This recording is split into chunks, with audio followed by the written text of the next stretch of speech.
ladies and gentlemen. Welcome to episode 2 of the Fightonomics podcast from downtown Toronto. Yes, sir. Young and Bloor. I'm here with Daniel Youssef. Yes, and sir. I'm here with Damien as well. We're back at it, ladies and gents, after So taking a episode month off. 2, Yeah, we got a bit of a month off here.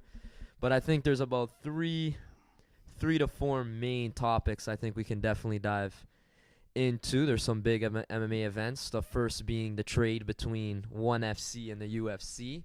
Ben Askren coming over to the UFC like Hulk Hogan joining NWO. By God. And then we got UFC 230 DC versus Derek Lewis and the fallout after that, and some sideline stories coming out.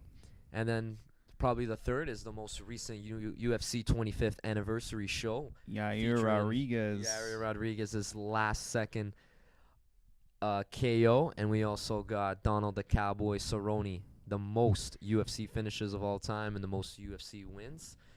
But I think just for timeline's sake and just to go back and dive in, I think we should definitely jump right into the trade between UFC and ONE FC. Ben Askren, Mighty Mouse. ONE FC coming in hot.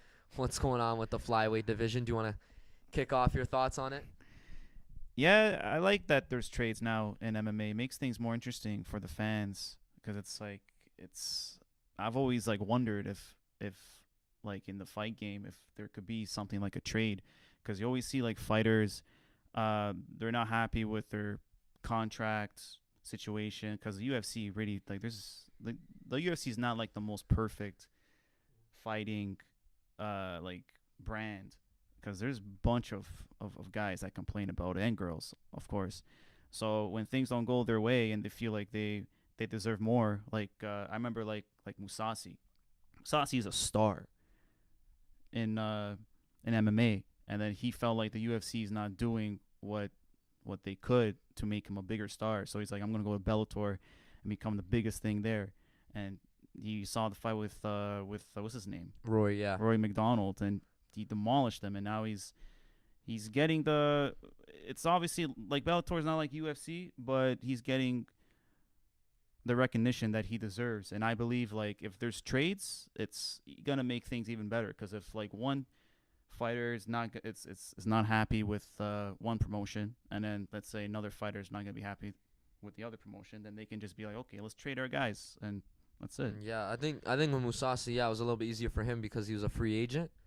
But I also think, but it is a good example. He wasn't happy, obviously. He thought, maybe he should have got a title shot. He thought maybe, my pay should be a little bit higher. So he went over to Bellator. He had the relationship with Scott Coker from Bellator, who's the now president CEO of Bellator, running the promotion.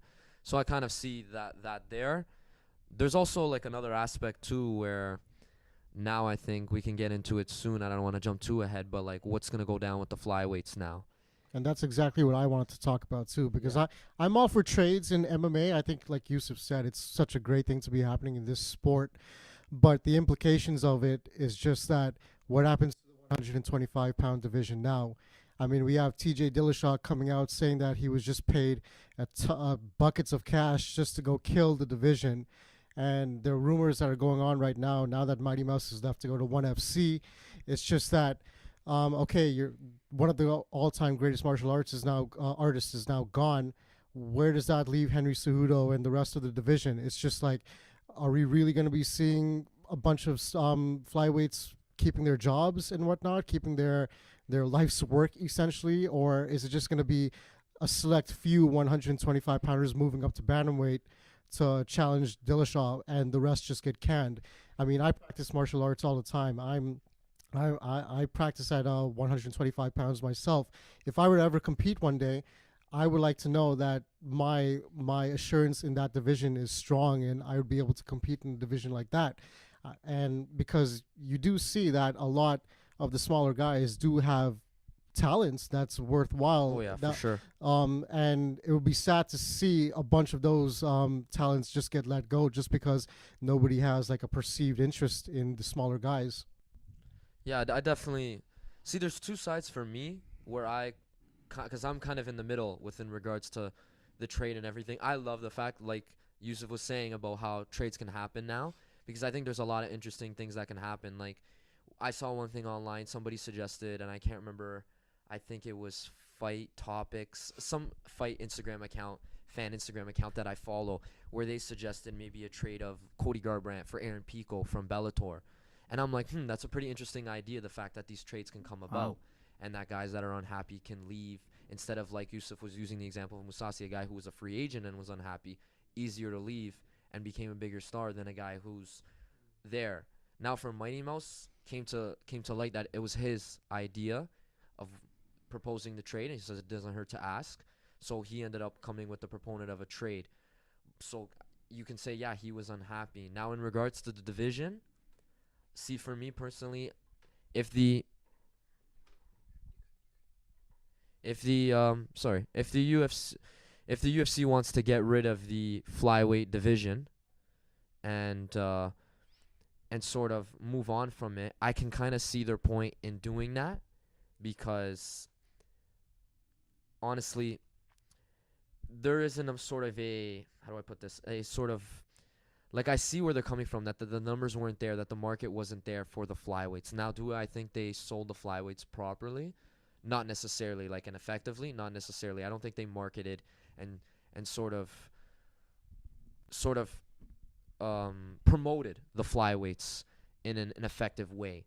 I think they could have done a better job, and I kind of see why they sort of would want to might move on, especially with Mighty Mouse. So Mighty Mouse is the cream of the crop of the division, and other than Mighty Mouse, Sergio Pettis, Henry Cejudo, and like you can throw in Ray Borg in there. Ray Borg, like Wilson Reyes. Yeah. Other than that, I mean, there's not much. Wilson Reyes with an asterisk. Yeah, like there's not much of it. That's and I get that. But there's also that and I don't mean this in any offense or disrespect, in the women's divisions as well. Like, I mean, you have Thug Rose, you have Joanna, you have Cyborg, you have Amanda Nunes, and you have a couple young up and coming like Macy Barber from Saturday, which we can get into, and Mackenzie Dern. Yeah. But other than that, I mean, there's not a lot, and Holly Holmes and stuff, but there's not like deep, like we can name 12 probably lightweight fighters that might be in line. We have like Ayala Quinta, so we don't necessarily have deep divisions. And so I my can boy kind of see. And my boy Benil. Benil Daraj. But I just shout out Benil. I just want to see like your opinion. Like, what do you think? Do you think the UFC could have done a better well, job? yeah, like, I in mean, the like flyweights, because like what you said, I completely agree upon too. Because like the numbers just weren't there. No matter how many times Mighty Mouse pull off these amazing finishes, whether it was like the last minute submission or a freaking like arm suplex into an armbar, like he was I think he's a fantastic talent. But again, as a martial artist purist who just likes to see the best of the best perform, I couldn't care less about the entertainment aspect of it. It's fun to see every now and again. I mean, like you got your McGregors and you got you had your Michael Bispings and whatnot who would bring the trash talk to the show. But like from a martial artist purist perspective, like that's what I want to see, the greatest competing against each other. And I don't care if you're like 125 pounds or if you're 170 or if you're 205. Like if you have talent, I want to see you fight against the best in your division. The only thing that I would say is if they scrap the flyweight division, that's their career job. So what are they gonna do after that? Well, they've already started making excuse me. They've already started making cuts in regards to some of the guys that they don't want to keep. They aren't really giving. They're giving some of the fighters that they want an option to move up to bantamweight, or the option of, I guess they would have to release them, because I don't know how the contract is worded. Some people's contracts are worded differently than others. Some people, you know what I mean? There's certain stipulations in the contract that aren't made public. So I don't know personally, but in regards to that, yeah, I do think it's kind of unfair for the flyweights. But like I said, I'm kind of caught in the middle. I don't really have like a definitive kind of point and thought process in terms of what the UFC and who's right and wrong should do, right? Like, to me, I can kind of see why they would get rid of the flyweights. Mighty Mouse is gone now. I mean, there's nothing left in the division. The biggest fight to make in that division was Henry Cejudo versus Mighty Mouse, the trilogy fight. Yeah. That fight is now gone. So, I mean, for me, what fight out there is the fight to make? That's going to bring in, and I don't like talking like this. I don't like suggesting things of this nature, but that's going to bring in some sort of interest. Because if it's going to be Henry Cejudo versus Wilson Reyes, I'm going to tune in as a fan, but I'm not going to really be interested. That's not the fights that I think are gonna be able to sort of even like we're doing 130,000 pay-per-view buys like we were talking about in the first episode with Till and Woodley. What are we gonna do with Cejudo and Wilson Reyes or Sergio Pettis, or even who I really love, Joseph Benavidez, who's another guy at flyweight that's now he might have to move up to bantamweight. What about the welterweight division now with Ben Askren? That's what I mean. So now we have a guy coming in Ben Askren, undefeated, calling everybody out, talking a whole bunch of. He's got the mic. He's got the mic skills. That's for sure. Exactly, and Twitter, he's not going too Twitter personal. fingers. Like we talked again, going back to the first episode, not going too personal, coming after people's families. He's just coming after their sole fact of their ability, right? The fight game, exactly. He's coming after their fighting, saying Till can't wrestle. It's nothing. It's nothing personal. It's and just now business. rumor is he's going to fight Robbie Lawler, which I think is a good fight for him to start off. It's a name guy. It's a guy casual fans will recognize. It's a killer of a fighter, a guy who's had multiple times a former champion, a guy who has been nominated for fights of the year. Him and his fight with Rory that we both saw, Damien, can arguably be the greatest fight in UFC history. You can make that argument. That was definitely my favorite fight of all time. Watching that live with Marcus, what was it, 4 years ago, I think? Yeah. 4 years ago, on the McGregor Aldo card, it was just one of the most 3 or great. 4 years ago. Yeah, one of the most bloodthirsty, but it just showed heart and grit between two warriors. And he's had a bit of a slump, and he came back and he faced Woodley. But again, I think going up against Askren, the one guy that Askren didn't call out, I think that's pretty. That's pretty interesting. So it's definitely going to be a great fight. Yeah, that's like I said. I mean, now you have on one hand, like you just said, you have one hand, okay, the flyweights might be leaving, and then you have on the other hand this new guy coming in, Ben Askren, and like Joe Rogan brought up on his podcast, fans were cheering, fans recognize he's a recognizable star now, coming in Hulk Hogan NWO style. So I mean, it's gonna be really interesting to see what happens going forward with the trades and everything that happens. But I mean, he was there at 230, which we can get into next, and it was a big response. But just kind of to wrap up the sort of flyweight discussion and the trade discussion, it really is like I wouldn't say mind-boggling, but it really is hard to kind of come up with a definitive answer of what to do with the flyweights for me personally. But honestly, like I know personally, Damien, you think they should keep them, but for me, I mean, like without Mighty Mouse, I mean, he built that division. He really did. The UFC put all their eggs into his basket, kind of. Now they didn't do a great job of selling him, marketing him, per se, but I mean, he really did build the division. It was him and then everybody else. And at the end of the day, I mean, like Mighty Mouse is like he's just really happy with where he is going. I mean, the Asian market at ONE FC is going to take him in with open arms anyway. So it's not like Mighty Mouse is really losing out on anything at all. But at the same time, like, I get that we're looking at it from a business perspective as well. Yeah. From a business promotion, and the numbers got to be there. And if they're not, then looks like we got to can you. I'm thinking it from the perspective of the guy is that I just hope that's by some, and even Connor mentioned this back. I think he tweeted against the ONE FC president. Was it? He said that they had to pick him up. Exactly. So even Conor McGregor is thinking of it from a fighter perspective. Give these guys a chance, but if the numbers aren't there and the business perspective just doesn't pan out, then you got to do what you got to do. And I mean, like, I'm just happy for Mighty Mouse, and hey, we get Ben Askren too. So yeah, I mean, I kind of agree too, and that's the that's where I think is a great point you make, and that's where I think my sort of being on the fence is, my sort of conflict is within myself, is that on one hand, I don't like thinking about the sport in a business sense. I like thinking about it as what I talked about before, fighting, honor, respect, dignity. But on the other hand, I guess you got to find that balance between spectacle and sport, right? And that's the thing is, like, I want to see flyweights do good. I want to see them still hanging around. But I mean, with just Henry Cejudo, there's no market for it. There's no market for it. For me personally, I'm sort of leaning on the side of scrapping the division, just for the sole fact of that there isn't really fights out there to make, besides maybe that's clearly the division. Sergio Pettis already announced even before they decided to scrap the division, or rumors of them scrapping the division, that he's moving up to 135. So I mean, you don't have a lot of contenders there.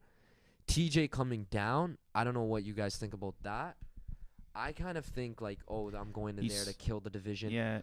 I kind of think the UFC kind of in the back of their mind. They may have not have said it to TJ, or they may have said it to him under the table, like sort of nudge, nudge, wink, wink.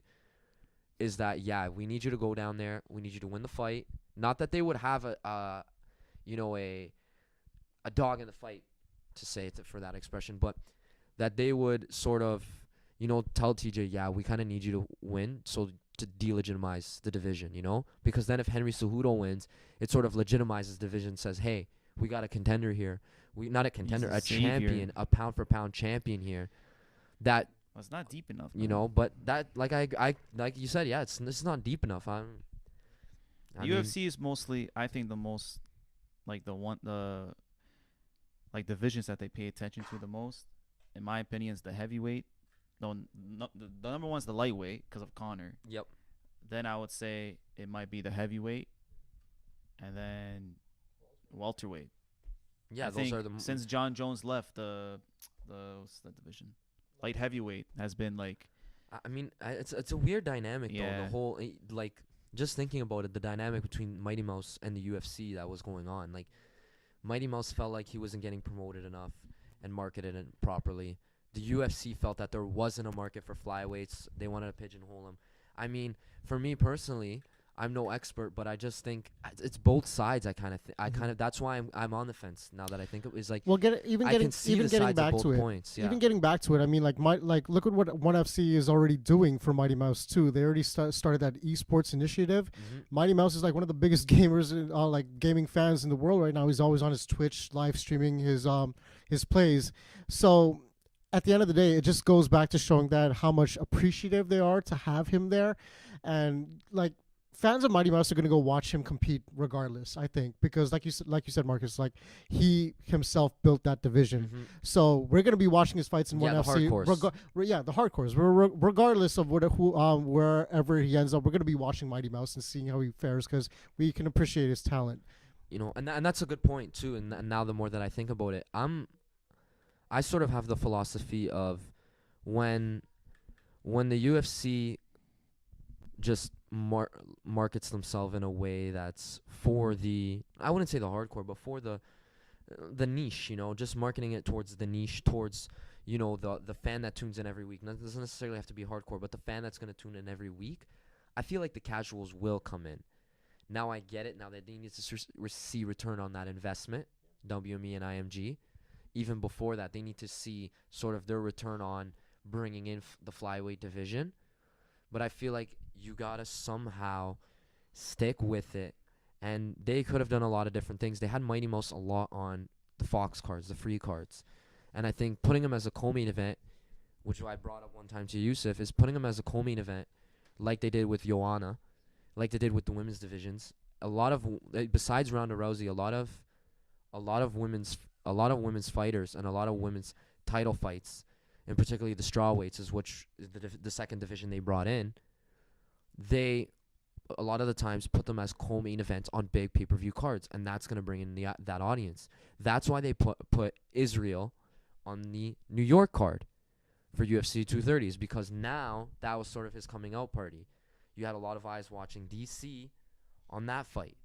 Same thing, champ, which is why DC got the title shot. He was on the Conor and Khabib card. So that whole viral "my balls is hot" might not have been as viral. Because they had a big audience on that because card. They had a huge audience, 2.6 million or whatever it was. So that's where I think the UFC went wrong. And I'm kind of, like I said, as I divulge more into my points, I kind of sort of see, which side maybe to take. And I'm kind of on the side now where I think the UFC could have done a better job. Not to say that, they don't have a right to scrap the division. They do. There wasn't a market. They could say they tried, but I feel like, they could have improved. There was always going to be room for improvement there, Yeah. too. But at the end of the day, I think the two main parties who got traded, Askren and Mighty Mouse, they're happy. And I just hope that these guys are still able to compete, because at the end of the day, it's their craft. We all have our daily lives. Mm-hmm. We all have our own crafts that we just want to continually improve upon on a day-to-day basis. And I hope these guys just get compensated for that. But like you said, with Israel, his coming out party, can we talk about him for a moment? Cause yeah, we can definitely move over to UFC 230. Fantastic. Yeah. absolutely fantastic there. I was originally going with Brunson for You that thought Brunson fight. was gonna win. I'm low key a Brunson fan. I thought Brunson would put up more of a difficulty. To be honest with you, I didn't think Brunson would win, but I saw a way for him to win. But the moment the fight started, there was no way. There was no way for him to win that fight. That's where I think sort of was the turning of the tide and the coming out party for Israel.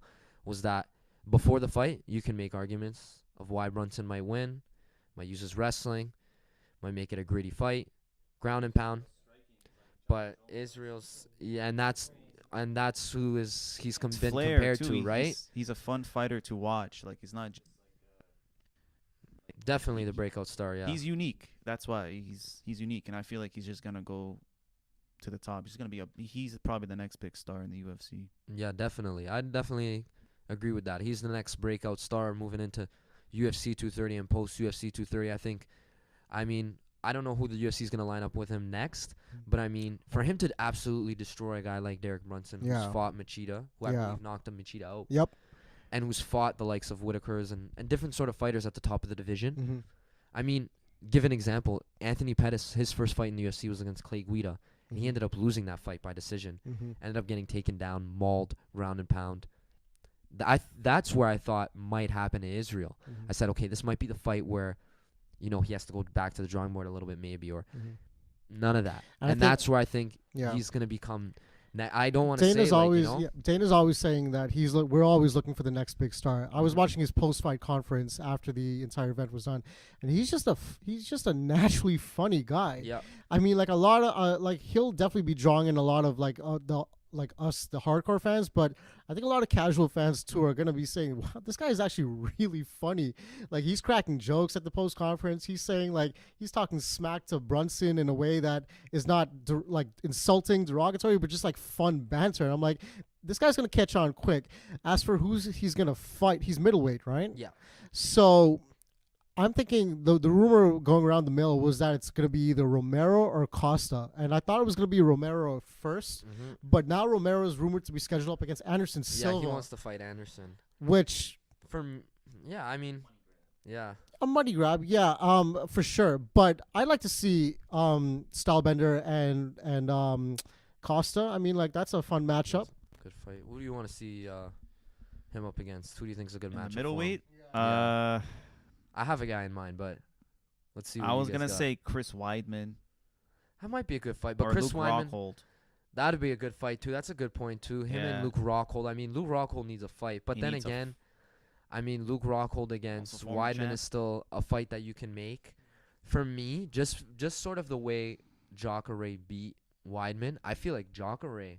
That was a dog fight. Jacare and Stylebender would be a great fight because again, you're throwing a guy who has great, and I mean Weidman and Stylebender would be a great fight too. But I mean Weidman's coming off his last 3 out of his 4 fights being knocked out or stopped.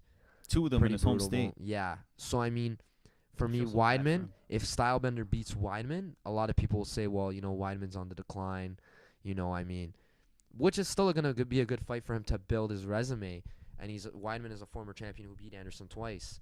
But I mean, for me personally, I want to see Stylebender against Jacare. Sort of that next tier, because Jacare, by that win, just showed that he's probably the gatekeeper of the top tier. The striking in that fight will be next level, man. Yeah, that was a dog fight. So for me, I kind of want to see Israel against Israel against Jacare, because I do think that would be a good fight. And Jacare on the ground, right? He has True. I was going to mention jiu-jitsu, that. right? Yep. Like there's a reason he's called Jacare, right? Which is why I was so impressed with Jacare standing with Weidman almost the entire, like Yusuf was saying, he was just a complete zombie in that. I think that might be a good fight, because Jacare is not claiming he might deserve a shot by a certain time. Stylebender's kind of going back and forth. Just talking about the middleweight division, it's pretty coming along nicely. It's coming along nicely. We haven't even gotten to the champ who's facing Gastelum, I think. That's what I mean. So we got a lot of good fights coming up. Yeah, we really do. What about, I want to ask you guys a question. Mm-hmm. Do you think Yair Rodriguez's knockout is the greatest knockout of all time? See, I think it's the most unique knockout, because I've never kind of agree with that. And I've never seen anything like that. I see why people bring it up, because of the circumstance with 1 second left, the Yeah. technique that he used, the whatever you want to call up elbow. He's been that he yeah, used, and he and said then he was just practicing that in the gym when Exactly. he saw Cerrone training. I mean, like who like how do you get that? And it was all the more celebrated because it was that I specific think fight it's night. right up there, but for me, the greatest knockout in UFC history Yeah, is Hendo against Bisping. That for me, That one, yes. And then Yep. when Anderson knocked out Belfort with the that too. With the See, front that's kick. right up there when he front kicked. that's him like in a the face. signature. I feel like that was like a signature like knockout. And there's that- more on the line, I feel like, Yeah. in those ones. There's more on the line. But I do think it's right up there with one of the Yeah. greatest knockouts of all time. I don't know if you can consider that the greatest knockout I'm of all definitely time. going to agree and say it's the most unique too. But I think I was going to agree with Marcus and say that the H bomb on Bisping, that was, to me, that's the greatest knockout of all time. Yeah. Yeah, Yeah, I agree. When I look at a fighter, I like guys that bring something new to the table. Like Anderson Silva, like his striking, never ever Mhm. seen like anything like that. Like GSP, how he dominates his opponent, 5 rounds, he goes crazy. Who else? I even like what's his John name? Jones. John even, too. Jones brought something new. Those are the fighters that like fans can be like, whoa, I'll pay attention whenever this guy is fighting because you never know what he's gonna do. Or Pettis, I like when Pettis was in WEC. That's where he got like. That's where after I saw that fight, that's where I was like, I need to pay more attention to MMA after I saw what he did. Yeah. So yeah, I like guys like that bring something new to the table. And what we saw from Yair, that was definitely- something. And now it's like, where do you go with Yair now? Because now you have, now that broke into the mainstream, right? Like I said, I don't like looking at it as a business, but I know the UFC does. So I'm kind of gonna sort of put their cap on well, I know and think to myself, what's next? I know me and Marcus were excited about this fight a couple months ago when Yep. Yair was Zabit. Yeah. I like to see Zabit and Yair match up. I think that's going to be an amazing stand-up for the I ages. feel like that'd be a great fight too. Yeah. And I mean, whether one guy loses or one guy doesn't, it's still, Yeah, you know what I mean? Like I they're kind young, of like they're it. hungry. I kind of like would compare it to when the UFC matched up Ryan Bader and John Jones. Yeah. I mean, those two guys were both undefeated at the time, and that was sort of the crossroads. Like I mean, and look at Ryan Bader now. You didn't really kill off Ryan Bader. Ryan Bader's doing pretty well in About to be Bellator, right? champ at Bellator. He maybe, could if be, he you beats know. Fedor. He could be the heavyweight I Grand have a Prix winner. suggestion, though. So, I mean, what if they did like a champion versus champion, like the champion, like Ryan Bader versus DC. yeah, I mean that fight's long gone though. The problem with that is That'll be- obviously Bader's in Bellator. Yeah, Bader's in Bellator. They're not gonna co-promote with Bellator. that's what I'm and the thinking. Like, problem I is think it would be sick DC if you did like a cross. DC says he's only got 1 or 2 fights left in him, and Yeah, one of them he's he only- wants oh, Brock, and- and he wants and- Brock so bad. And I watched his interview with Complex. I know it's Complex, but so I watched it. He did like a little like interview with them, and he's like he's not really. He's looking to make money, basically. So Yeah. he's like, he's like to Stipe. He goes, you're his last few pay-per-view like numbers is not really that high. He goes, I don't want that. He goes, I want Brock Lesnar and I want who else? Who's gonna be his last fight? Probably and John that's where Jones. I was That's gonna the best pose thing. a question to you guys, and I don't know. For me personally, I kind of got my own sort of opinion on it. Do you think, because of how far DC's come, he is the double champ? He's defended the heavyweight belt now, so He he defended became the both first. belts. He became the first double champ to defend both belts or both titles, and he defended the heavyweight belt while he still has technically the light heavyweight title. So my question would be to you guys, and I can sort of chime in too, is do you think that DC needs to fight John Jones again, whether it's light heavyweight or heavyweight, doesn't matter. To me, Do you think he needs to fight him one more time and to be the GOAT, to be the greatest of all time? Because people are calling him the greatest of all time. I have him right up there now, and I do Yeah. think if he beats John Jones, he is the greatest fighter of all time. You can't deny it. he you can't has. deny You it. gotta think about it. He has one loss under his record, Mhm. and that loss came to John Jones. Yep. And if you're a fighter, you always wanna to avenge that loss. Like GSP, reason why GSP will always be my GOAT Mhm. is because he had that one, I would say, embarrassing loss to Matt Serra. It was like a shock. They're like, how did he lose to Matt Serra? Yeah. And then after he comes back and he absolutely destroys Matt Serra.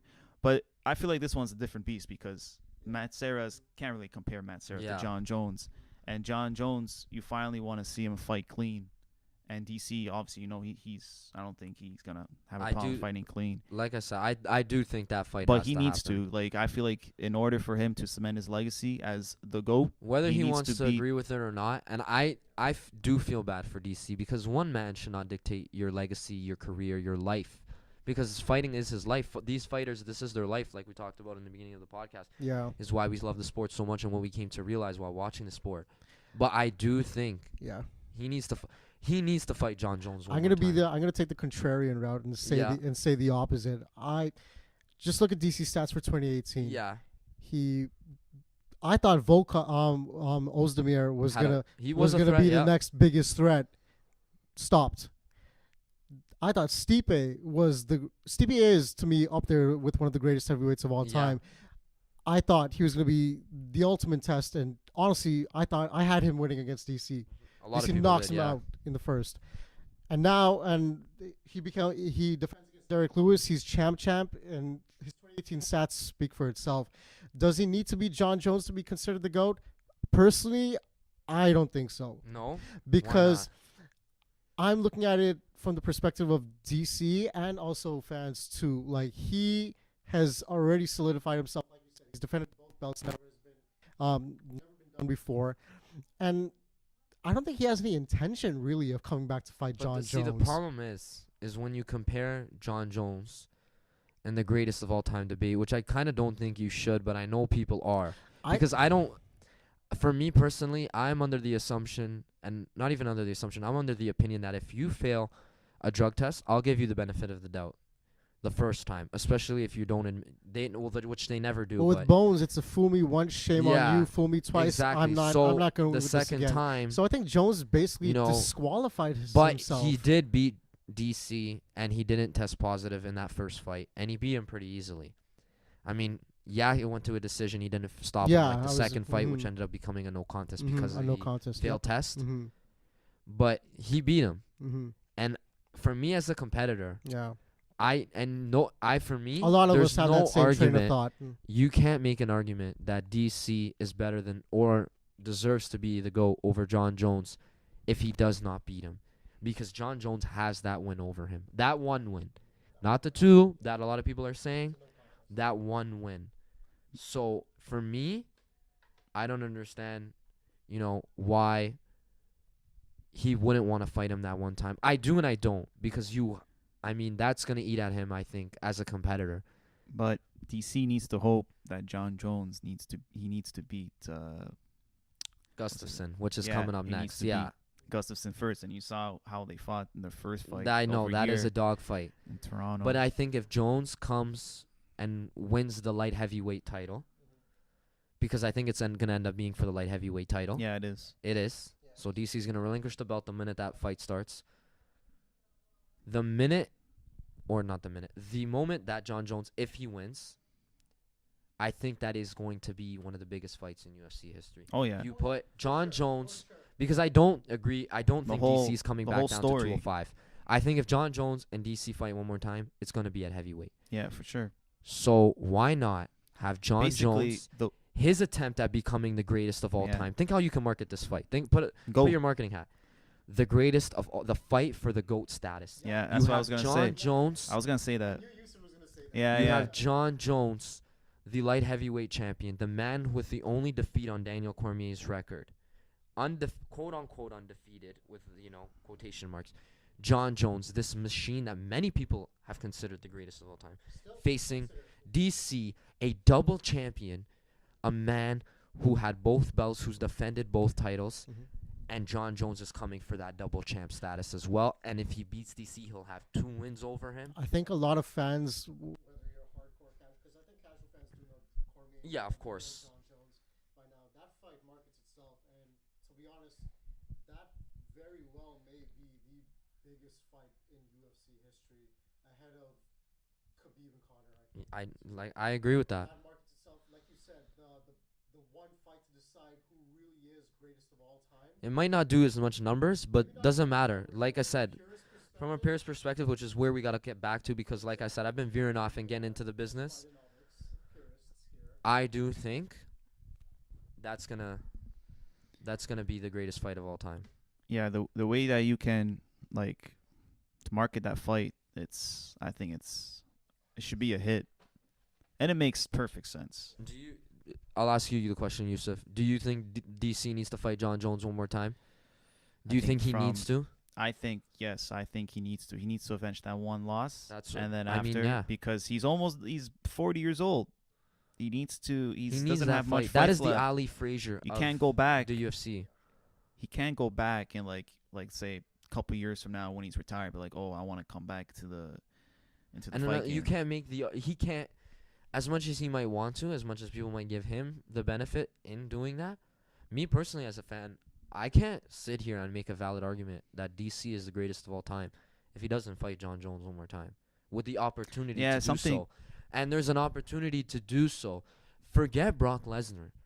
Fight John Jones. I don't agree with this whole Brock Lesnar calling out thing. I don't like it. It's another money grab. Fight John Jones at heavyweight. You're not going back down to 205. You've already ballooned up to almost 250. He weighed in, I think, 245 the last against Derek Lewis, which he absolutely destroyed. Which, I mean, there's not much analysis to get into that.